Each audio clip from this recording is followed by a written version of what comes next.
डाकिले खराब देखो आ भितर केते ना थबो बुढ़िया ना डाकिला डाकिले गोटे जेकर ना थबो बुढ़िया ना सभाग लोक नथे छवि सत कथा तेणु परीक्षित डाक ना होची परीक्षित ताकर मूल नाटी कोन ब्राह्मण मान देले कोन कले ना सर्व लक्षण ए समुद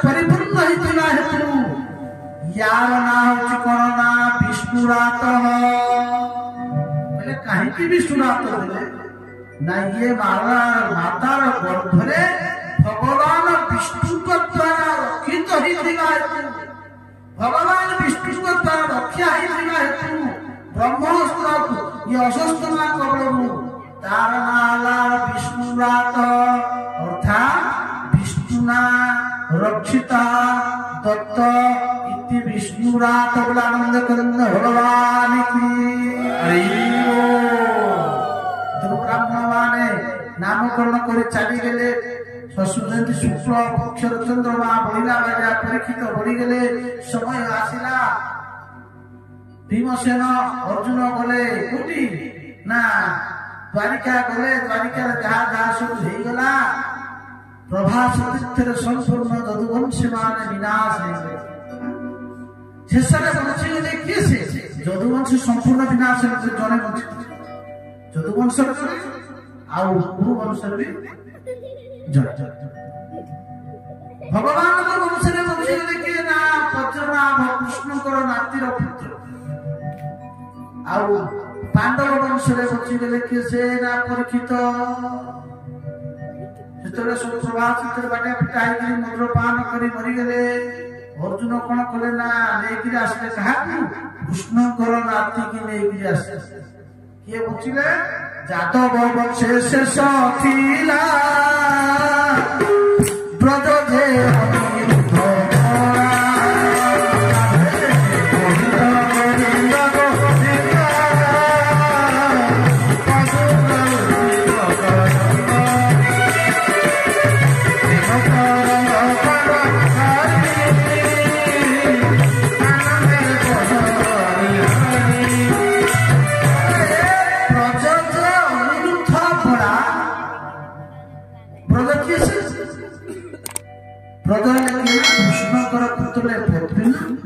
पद्मिनकर पुत्र अनिरुद्ध अनिरुद्ध जे वज्रनाभ ब्रज जे अनिरुद्ध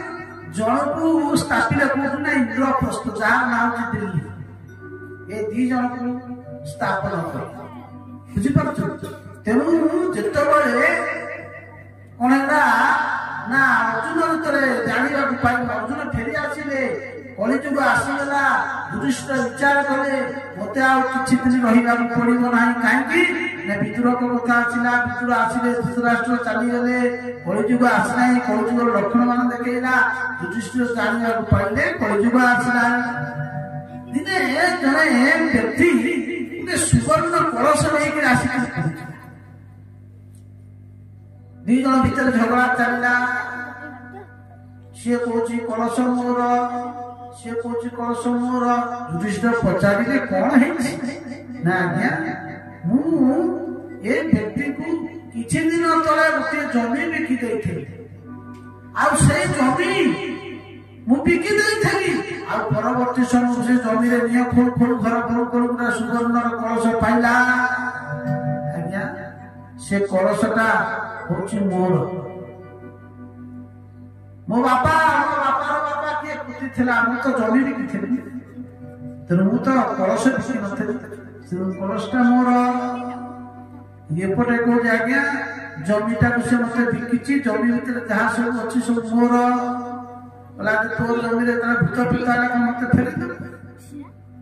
ତୁ ଯୁଧିଷ୍ଠିର ମହାରାଜ ଜାଣିବାକୁ ପାଇଲେ, କହିଲେ କଳିଯୁଗ ଆସିଗଲାଣି।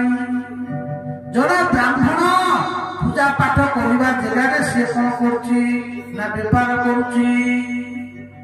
ବ୍ରାହ୍ମଣକୁ ପଚାରିଲେ, ହେ ବ୍ରାହ୍ମଣ ଦେବତା, ଆପଣ ତ ପୂଜା ପାଠ କରିବା କଥା, ଯଜ୍ଞ କରିବା କଥା, ଆପଣ କାହିଁ ଦୋକାନ କରୁଛନ୍ତି? ଆଜ୍ଞା କଣ କରିବି, ମୁଁ ପୂଜା ପାଠ କରି ମୋ ପେଟ ପୋଷୁଥିଲି, ତେଣୁ ଆଉ ପୂଜା ପାଠ ବେଶୀ ହଉନାହିଁ, ତେଣୁ ମୁଁ ଆଉ ପେଟ ପୋଷିବି କେମିତି? ଯୁଧିଷ୍ଠିର ଜାଣିବାକୁ ପାଇଲେ ମୋ ରାଜ୍ୟରେ ଆଉ ପୂଜା କର୍ମ ଧର୍ମ କର୍ମ କିଏ କରୁନାହାନ୍ତି।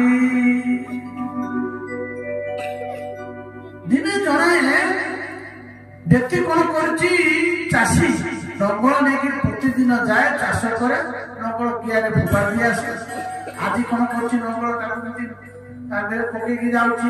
ଯୁଧିଷ୍ଠିର ତ ଧର୍ମରା, ଗାଁମାନେ ତ ଦୁଃଖ ସୁଖରେ ଥାନ୍ତି, କହିଲେ ଭାଇ କାହିଁକି ପରିଶ୍ରମ କରି ଏତେ ବାଟରୁ ଭୋଇ ଭାଇ ଲଙ୍ଗଳ ଟିକେ ଆଣୁଛୁ, ଥୋଇଦେଇକି ଆଇଥାନ୍ତ। ଆଜ୍ଞା କଣ କରିବି, ପ୍ରତିଦିନ ମୁଁ ଏମିତି ଚାଷ କରେ, ଲଙ୍ଗଳଟା ଥୋଇକିରି ଆସେ, କିନ୍ତୁ ଆଜି କାଲି ଯାଇଥିଲି ଆଜ୍ଞା ଲଙ୍ଗଳଟା ମୋର ଆଉ ନାହିଁ। ତାହେଲେ ଲଙ୍ଗଳଟା କିଏ ନେଇଯାଇଛି? ନା ଆଜ୍ଞା କିଏ ନେଇଯାଇଛି। ଆରେ ଆରେ ମୋ ରାଜ୍ୟରେ ପୁଣି ଚୋରି ହେଲା। ଆଉ କଣ ଦେଖିଲେ ନା ଦିନେ ଜଣେ ବ୍ୟକ୍ତି ଗୋଟେ ତାଲା ତିଆରି କରୁଛି, ପଚାରିଲେ, କହିଲେ ହେ କୁମ୍ଭକାର ଇଏ କି ଯନ୍ତ୍ର? ନା ଆଜ୍ଞା ଜଣେ ସାହୁକାର ଶେଠ, ଜଣେ ଧନୀ ଲୋକ ଆସିଥିଲା, ମତେ କହିଛି ଏଇ ବାଗିଆ ଗୋଟେ ତାଲା କରିବା ପାଇଁ। କହିଲେ କାହିଁକି? ନା ଆଜ୍ଞା ତା ଘରେ ଚୋରି ହେଲା। କହିଲେ ଆଚ୍ଛା ମୋ ରାଜ୍ୟରେ ବି ଚୋରି ହେଲାଣି, ମୋ ରାଜ୍ୟରେ ଅଧର୍ମ ହେଲାଣି, ମୋ ରାଜ୍ୟରେ ଅନ୍ୟାୟ ହେଲାଣି। ଦିନେ ଯୁଧିଷ୍ଠିର ମହାରାଜ କଣ କରୁଛନ୍ତି ନା ପଦାକୁ ବାହାରିଛନ୍ତି, ଦେଖୁଛନ୍ତି ଗୋଟେ କୁଳବଧୂ କଣ କରୁଛି, ମୁଣ୍ଡରେ ଓଢ଼ଣା ନାହିଁ। ଯୁଧିଷ୍ଠିର ଟିକେ ଦେଖିକିରି ଦାନ୍ତ ଟିକେ ଦେଖେଇ ଦେଇ ହସି ହସି ପଳେଇଲେ। ଯୁଧିଷ୍ଠିର କହିଲେ ଇଏ କି ଅଜବ କଥା, ଇଏ କାହାର ବୋହୂ, ଇଏ କାହାର ବୋହୂ? ଜଣେ ସେବକ କହିଲେ ଆଜ୍ଞା ଇଏ ବା ସେଇ କୌରବ ମାନଙ୍କ ମଧ୍ୟରେ ଜଣେ ବୋହୂ। ଆରେ ଏମାନଙ୍କର ଭାଇ ବୋହୂ? ନା ହଁ, ନା ଏମାନଙ୍କର କଣ ମୋ ପ୍ରତି ଟିକେ ଇଏ ନାହିଁ, ଲଜ୍ଜା ସଂସ୍କୃତି? ଯୁଧିଷ୍ଠିର ବୁଝିଗଲେ, ଆରେ କଳିଯୁଗ କଣ କାହା ଘରେ କଣ ମୋ ଘରେ ଆସି ମୋ କଳ ମାନେ ଲଜ୍ଜା ସଂସ୍କୃତି ତ୍ୟାଗ କଲେ। ଯୁଧିଷ୍ଠିରକୁ ବେଦବ୍ୟାସ କହିଲେ, ବେଦବ୍ୟାସ କଳିଯୁଗ ଆସିଲେ ନାରୀ ମାନଙ୍କର ଯୋଉ ଲକ୍ଷଣ ସବୁ ଭଲ କହିଥିଲେ। କହିଲେ କଣ? କହିଲେ ଘରେ ଘରେ ସମସ୍ତେ ଚିନ୍ତା ହବ, ନିଜର ସୌନ୍ଦର୍ଯ୍ୟ ପାଇଁ ନାରୀ ମାନେ ସନ୍ତାନ ପ୍ରସବ ପିଲାଠାରୁ ବି ଦୂରେଇ ଯିବେ। ଯୁଧିଷ୍ଠିର କହିଲେ ବେଦବ୍ୟାସ ଆଉ ଗର୍ଭାଶୟକୁ ନଷ୍ଟ କରିଦେବେ। ଯୁଧିଷ୍ଠିର କାନରେ ହାତ ପକେଇଲେ, ହେ ଗୋବିନ୍ଦ ଏ ଦୃଶ୍ୟକୁ କେମିତି ନ ଦେଖି। ଭଗବାନ କଳିକି ବାନ୍ଧି ଦେଇଥିଲେ, କଳି କ୍ଷତି କରିପାରୁନଥିଲା। ଅର୍ଜୁନ ଫେରି ଆସିଲେ, ସର୍ବବୃତ୍ତାନ୍ତ କହିଦେଲେ। ଅର୍ଜୁନଙ୍କର ମନ ଦୁଃଖ ହେଇଯାଇଥିଲା। ଆଜି ଯୁଧିଷ୍ଠିର ଦେଖୁଛନ୍ତି, ଅର୍ଜୁନ ତମର କଣ ହେଇଛି, କାହିଁକି ସେ ମନ ଦୁଃଖ କରୁଛୁ, କଣ ହେଇଗଲା? ସବୁ ବୃତ୍ତାନ୍ତ କହିଦେଲେ। ଯଦୁବଂଶୀ ବିନାଶ ହେଇଗଲେ, ଆମର ଆରାଧ୍ୟ ଗୋବିନ୍ଦ ସୁଧାମ ଚାଲିଗଲେ, କୁନ୍ତୀ ଶୁଣିବାକୁ ପାଇଲେ, ହା କୃଷ୍ଣ କହି କୁନ୍ତୀ ମଧ୍ୟ ଦେହ ବିତ୍ୟାଗ କରିଦେଲେ। ଯୁଧିଷ୍ଠିର କହିଲେ ଆଉ ରହିବ।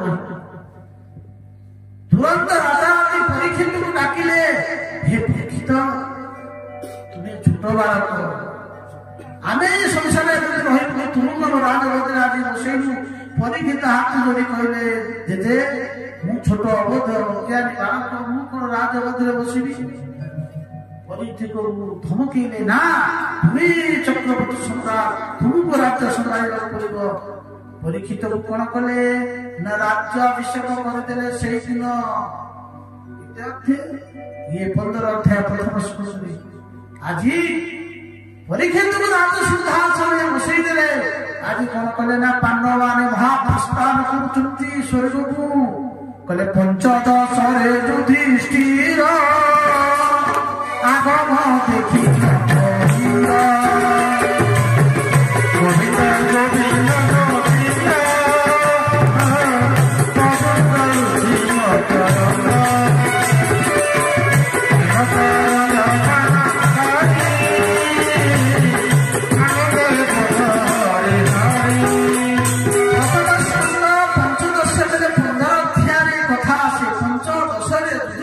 আগম দেখি ন করিল পরীক্ষা দেহি রাজ্য ভার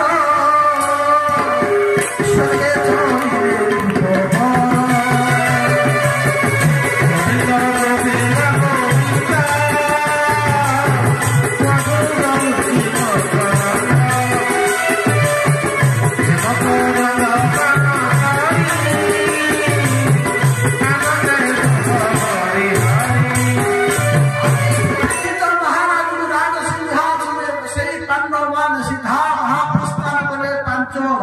द्रौपदी को नहीं आगे आगे चलिए बाटे जाऊँगी किसी बाट गला परे द्रौपदी पड़ी गले डाकुचंती हे स्वामी रही जाओ डाकी देले हे सुनिले नहीं चलो महाप्रस्थान पछुको नहीं नहीं पछुको पेले नहीं द्रौपदी कहते आज मु जानिली तुम्हें मोर सास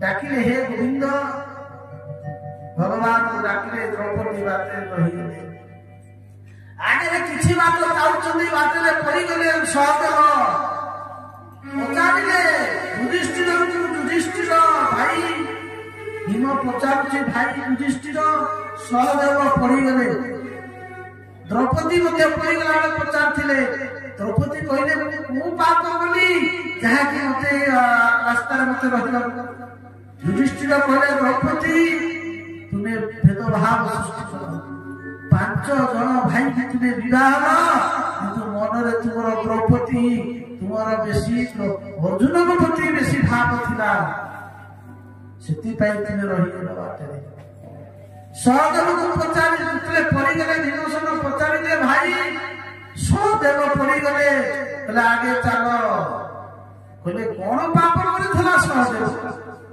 कहले सुंदर अहंकार अभिमान सौंदर्यर अभिमान हेतु आज सहदेव रास्ता रही गले किछि बाट जाइछन्ति नकुल पड़ी गले पचारे नकुल कौन पाई पड़िले नकुलर गणित अहंकार ज्योतिषर अहंकार थिला किछि बाट जाइछन्ति अर्जुन पड़िले पचारे भीमसेन भाई गांधी बधारी अर्जुन जी तुमर सबुबले पाखे पाखे रहथिले आज अर्जुन पड़ी गले अर्जुन एमती को पाप कले स्वर्ग मध्य जाई पारिले ना अर्जुनर गांडीवर अहंकार थिला अर्जुन सही अर्जुन कहिथिले भगवान गोविंद को हे गोविंद मु आउ किए नुहे मु साक्षात गांडीवधारी अर्जुन जो अर्जुन भगवान शंकर को परास्त करी अक्षय तुरी प्राप्त होइथिला जो अर्जुन इंद्र को परास्त करिथिला आज से अर्जुन निजर गांडीवर अहंकार और बड़ अहंकार हेतु अर्जुन रास्ता रही गले आगे चली किछि बात गला परे भीम पड़ीगला भीम डाकुची भाई मु पड़ीगली मु तो जीवन रे कौन पाप कली आज मते रास्ता रहिबा को पड़िला युधिष्ठिर कहले भीम तुम्हें तो पाप करिना किंतु पाप जो करछ से खाद्य आवश्यक अधिक भोजन करुवा व्यक्ति होची पापी पेट जेतिकी सेतिकी खा लोभरे बेसी खाइबा होची अपराध से पाप भीम टिके खाइला वाला इकेला खाद्य 300 पट रोटी हाथ मापी बेसी खाद्य प्रति आसक्त थिला भीम सेति पाई भीम पड़ी गला ଯେତେବେଳେ ଯୁଧିଷ୍ଠିର ଯାଉଛନ୍ତି ବାଟରେ ପୁରା ଆସି ପହଞ୍ଚିଲା ସେ କି ସାକ୍ଷାତ ଧର୍ମରାଜ ପରୀକ୍ଷା। ଯେତେବେଳେ ଯୁଧିଷ୍ଠିର ସ୍ୱର୍ଗର ଶେଷ ପାହାଚରେ ପହଞ୍ଚି ଯିବାକୁ ବସିଲେ ଦିଟା ପାହାଚ ଥିଲା, ଦିଟା ରାସ୍ତା ଥିଲା। ଯେତେବେଳେ ସ୍ୱର୍ଗର ପ୍ରଥମ ପାହାଚରେ ପାଦ ଦେଇଛନ୍ତି ଯମଦୂତ ମାନେ କହୁଛନ୍ତି ମହାତ୍ମା ଏଇପଟରେ ଆସ। ଯୁଧିଷ୍ଠିର ପଚାରିଲେ ସେପଟରେ କାହିଁକି ମୁଁ ଯିବି, ମୁଁ ସ୍ୱର୍ଗକୁ ଯିବି। କହିଲେ ଏଇପଟକୁ ଆସିକିରି ଯାଆନ୍ତି।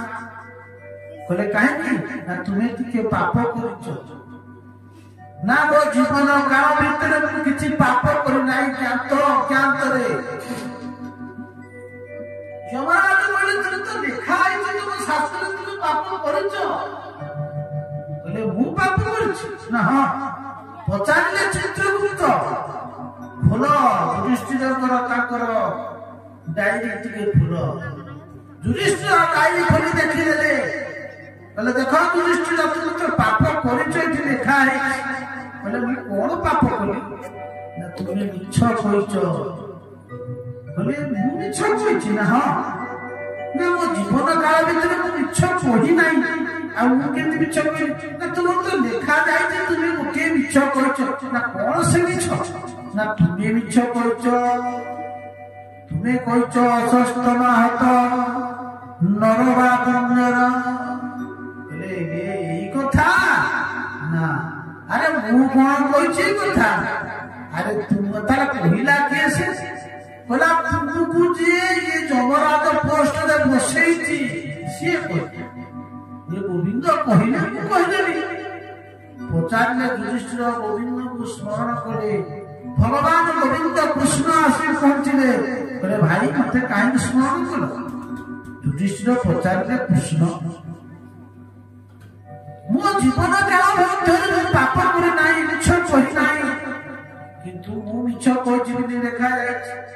ଆଉ ତୁମେ ତ କହିଲ ତୁମେ କୁହ ଅସସ୍ତମା ହତ। ମୁଁ କହିଲି ଅସସ୍ତମା ହତ ନା ଯୁଧିଷ୍ଠିର ମୁଁ ତ ତୁମକୁ କହିଲି ଅସସ୍ତମା ହତ। ଭୀମ ତ ଅସସ୍ତମା ନାମକ ହାତୀକି ମାରିବ। ଦ୍ରୋଣାଚାର୍ଯ୍ୟ ପଚାରିଲେ ତୁମେ ତ ଧର୍ମରାଜ ମିଛ କହିବ ନାହିଁ। ତମକୁ ପଚାରିଲେ ତମେ ଖାଲି ଏତିକି କହିବ ଅସସ୍ତମା ହତ। ତା କଥା ମୁଁ ପରେ ବୁଝି ତମେ କାହିଁକି ଭାରି ଚାଲାକିଆ କାଳେ ମିଛ ହେଇଯିବ ବୋଲି ତମେ କହିଲ ଅସସ୍ତମା ହତ ନରବା ବଞ୍ଜର। ଭଗବାନ ତ ଖୁବ ଚାଲାକ। ଭଗବାନ କଣ କଲେ ଯେ ଯେତେବେଳେ ଦ୍ରୋଣାଚାର୍ଯ୍ୟ ପଚାରିଲେ ହେ ଧର୍ମରାଜ ସତରେ କଣ ମୋ ପୁଅ ଅସସ୍ତମା ମରିଯାଇଛି। ଭୀମଟା ଅସସ୍ତମା ନାମକ ହାତୀକି ବେଗ ପ୍ରହାର କଲା। ଅସସ୍ତମା ହାତୀ ପଡିଗଲା। ଭୀମ କହିଲା ଅସସ୍ତମା ହତ ଅସସ୍ତମା ହତ। ଚାରିଆଡେ ଶୁଣିଗଲେ ଆରେ ଅସସ୍ତମା ମରିଗଲା ଅସସ୍ତମା ମରିଗଲା। ଦ୍ରୋଣାଚାର୍ଯ୍ୟ କାନରେ ବାଜିଲା ନା ମୋ ପୁଅକୁ କେହି ମାରିପାରିବେ ନାହିଁ। ମୋ ପୁଅ ଚିରଞ୍ଜୀବୀ ଅସମ୍ଭବ। ମହାଭାରତ ଯୁଦ୍ଧ କଣ ଆପଣଙ୍କ ଗାଁ ବାଗିଆ ଜାଗା କିରେ ବିଶାଳ ଭୂମି କିଏ କୋଉଠି ଥାନ୍ତି ତାର କଳନା କରି ହବ ନାହିଁ। କାହାକୁ ପଚାର ଯାହାକୁ ପଚାରୁଛନ୍ତି ହଁ ମୁଁ ତ ଶୁଣୁଛି ଅସୁସ୍ଥମା ହତ। କିନ୍ତୁ ସନ୍ଦେହ ଜାତ ହେଲା ଦ୍ରୋଣାଚାର୍ଯ୍ୟଙ୍କର। ଦ୍ରୋଣାଚାର୍ଯ୍ୟ କହୁଛି ମୋ ପୁଅକୁ ମାରିଲା ତା ସଂସାରରେ କେହି ନାହିଁ। ମୋ ପୁଅକୁ ସତରେ ମରିଯିବ ନା ସମ୍ଭବ ନୁହେଁ।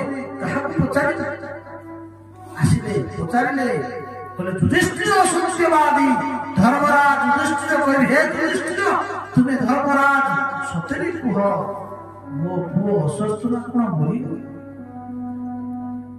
ଧର୍ମରାଜ କହୁଛନ୍ତି ହଁ ଅସସ୍ତମା ହତ ନରେବା ବଞ୍ଜର କହିଲା ମାତ୍ରେ ଭଗବାନ ଗୋବିନ୍ଦ ତାଙ୍କର ପଞ୍ଚଦଣ୍ଡ ଶଙ୍ଖକୁ ବଜାଇ ଦେଲେ ଏତେ ଜୋର ଯେ ସୁବିଧା ନାହିଁ କାହାକୁ ନା ଦ୍ରୋଣାଚାର୍ଯ୍ୟକୁ ସୁବିଧା ଶୁଣିଦେଲେ ଖାଲି ଶୁଣିଦେଲେ ଅସସ୍ତମା ହତ ନରବା ବଞ୍ଜର ଆଉ ସୁବିଧା ଏତିକି ବେଳେ ବସିଗଲେ ହାତରୁ ଛାଡ଼ିଦେଲେ ଅସ୍ତ୍ର ଧ୍ୟାନ ହେଇ ବସିଗଲେ। ଧୃଷ୍ଟଦ୍ୟୁମ୍ନକୁ କହିଲେ ଆଉ ରକ୍ଷଣ ଚୂଡ଼ାନ୍ତ ଶେଷ ପ୍ରତିଜ୍ଞା କରିଥିଲେ ଧୃଷ୍ଟଦ୍ୟୁମ୍ନ ଆସିକି କଣ କଲେ ଦ୍ରୋଣାଚାର୍ଯ୍ୟ बोले तुम्हें मिछ कहिछ ए जगह युधिष्ठिर कहले गोविंद धन्य धन्य अरे मु सत कह मत तुम्हें नरक दे भगवान कहते युधिष्ठिर धर्म कौन तुम्हें जान कहले कौन धर्म कहले मन निमित्त पाप मत धर्माय च कल्पते वामनाधृतं धर्म अपि पापस्य मम प्रभो मो पाई पाप कले अर्थात मत निमित्त कृतं पापम धर्माय च कल्पते भगवान कहते मो पाई यदि किए पाप करे मु ताकू धर्म रे परिणत कर दिए बोला आनंद गोविंद भगवान की पुणी कौन बोले मां अनादृतः धर्म मु चाहू नथि यदि किए बारंबार से कथा कला अनादृत हो धर्म ये मोर कथा माने कहिबार उद्देश्य भगवान जेमिति चाहिए सेमिति करि पारे शेषरे कुकुर सहित बिजिबा चेष्टा कले बहुत प्रसन्न कुकुर प्रसन्न आ कुकुर स्पर्श कले देवता माने तम ठाରୁ पितृपुरुष संतुष्ट शास्त्र कहउछथि कुकुर खाइबा कुकुर भुला घरे आनी ढेकी सोई तेणु युधिष्ठिरଙ୍କର ସ୍ୱର୍ଗାରୋହଣ ହେଇଗଲା ପରୀକ୍ଷିତ ହେଇଗଲେ ଦେଶର ରାଜା ପରୀକ୍ଷିତ ପାଳନ କଲେ ପ୍ରଜାବଂଶ ଥିଲେ ପରୀକ୍ଷିତ ବିଚାର କଲେ ମୋ ଜେଜେବାପା ସବୁଆଡେ ବୁଲୁଥିଲେ ମୁଁ ଟିକେ ଯାଇ ବୁଲିକି ଦେଖେ ପ୍ରଜାମାନେ କେମିତି କଣ ଅଛନ୍ତି ପରୀକ୍ଷିତ ଉତ୍ତରା ଭଦ୍ରାଶ୍ୱ କେତୁମାଳ କିଂପୁରୁଷ ଇଲାବତ ଆର୍ଯ୍ୟାବତ ଭାରତ नौ खंड बुलिले ये सारा ब्रह्मांड में सप्तद्वीप चक्रवर्ती सम्राट कलिर प्रथम राजा परीक्षित इंद्र प्रस्तवा दिल्लीर प्रथम सम्राट युधिष्ठिर कलिर परवर्ती सब परीक्षित प्रथम राजा